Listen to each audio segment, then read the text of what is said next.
Good morning, everybody. I am making my breakfast outside this morning. This is day 3 of my home alone joke. I don't know if this is a joke. I'm home alone, so I'm kind of using the time to practice some of the off-grid skills we generally use all the time, but to practice it out in the open.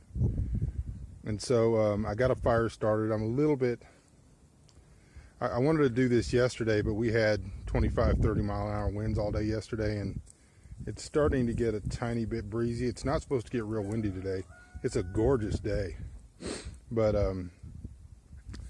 it's starting to get a little bit breezy, so I'm just keeping a close eye on the fire. And I'm planning on making a little gravy, beef hamburger and gravy. Most of the stuff either produced here, like the lard for the gravy. I think I'm going to make red-eye gravy, and then I got some hamburger meat from out of the root cellar from 2017.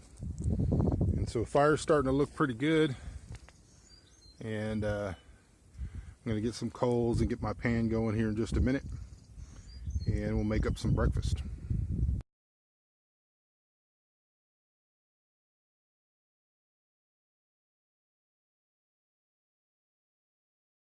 So here's the scenario.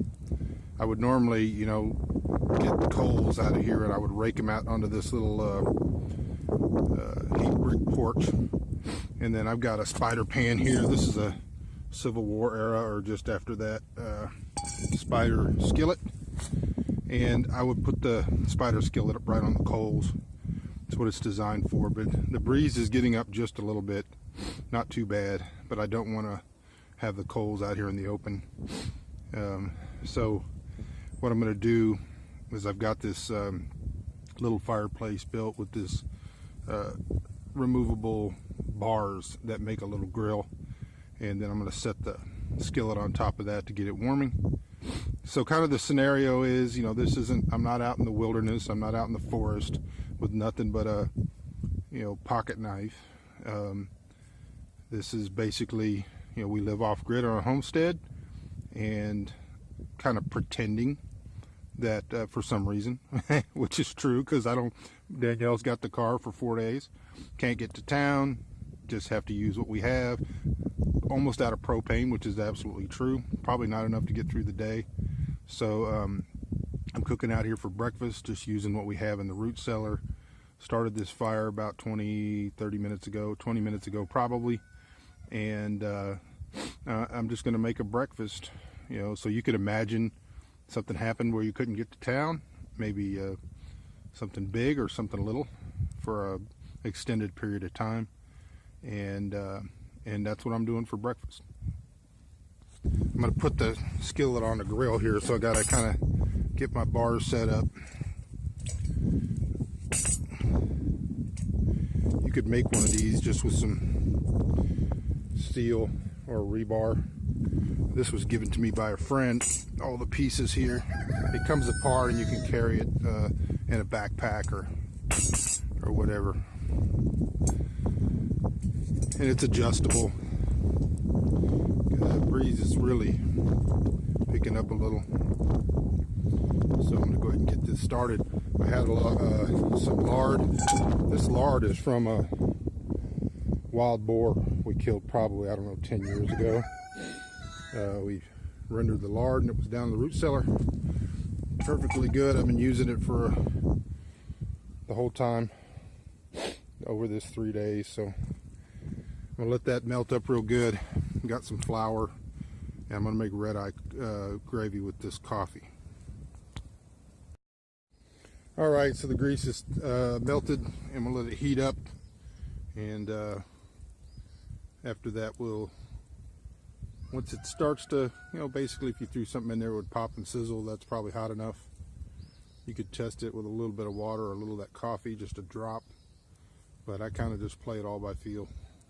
The grease is plenty warm, and I'm going to start this up. Now generally what kind of the rule of thumb is that you want to add enough flour so it's equal in volume to however much oil you had in there. I didn't measure, so if you're making for a whole family, maybe you have or a big family, a cup of oil, then you'd have a cup of flour. If you do a third of a cup of oil, a third of a cup of flour, 2 tablespoons of lard, you might use 2 tablespoons of flour.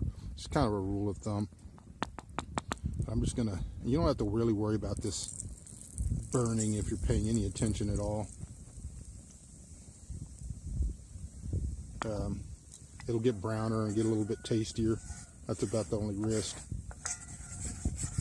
When I make my gumbo, I let it get all the way to dark chocolate.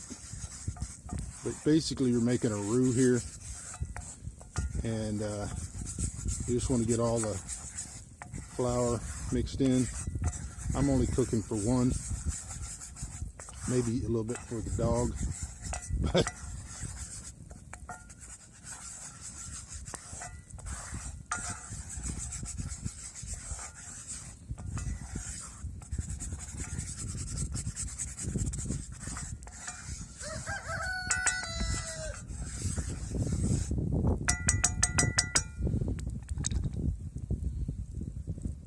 so that's pretty good.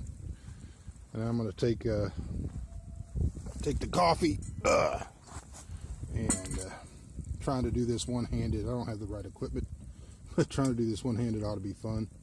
Just pour in some coffee, let it thicken up. Should start thickening up pretty fast. Get it incorporated. When it thickens up, add a little bit more.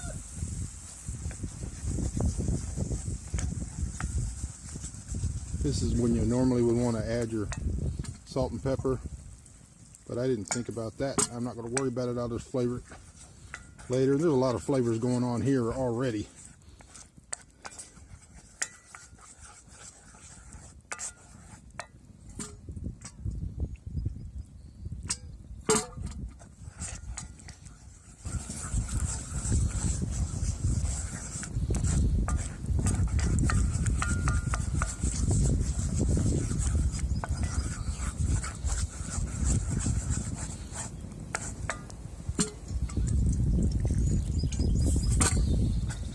Get to a point where it'll, you've got your right consistency, and it'll continue to thicken a little bit, but you don't really want to go past that. You don't want to make it too watery.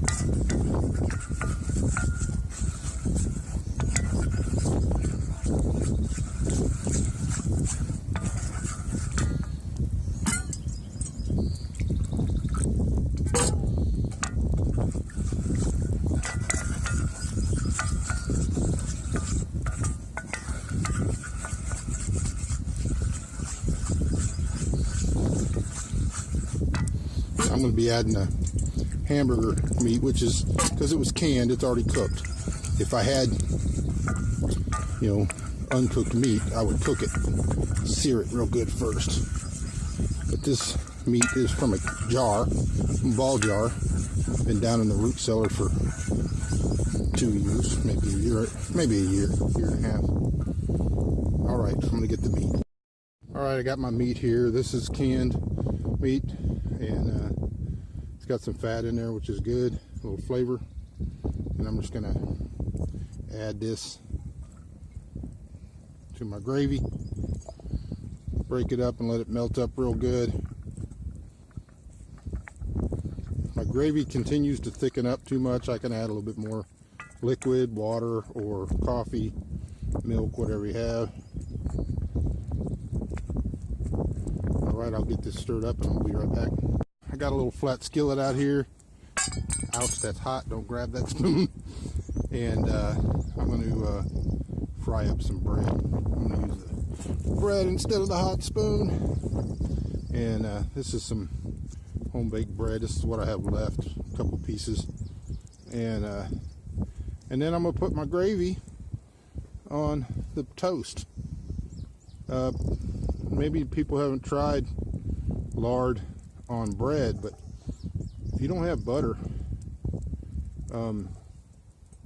lard on bread with a little bit of salt, or just using it just to fry it up to make it crispy, is delicious. It really is, and it's very healthy for you. So I'm gonna put some bread on here, and we'll toast that up and finish up our breakfast.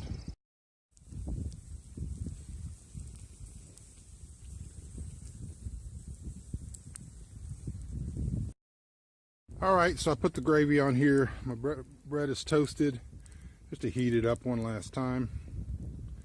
And it's gonna be very, very difficult, in fact impossible, for me to grab this hot pan and ladle some of it off onto that bread.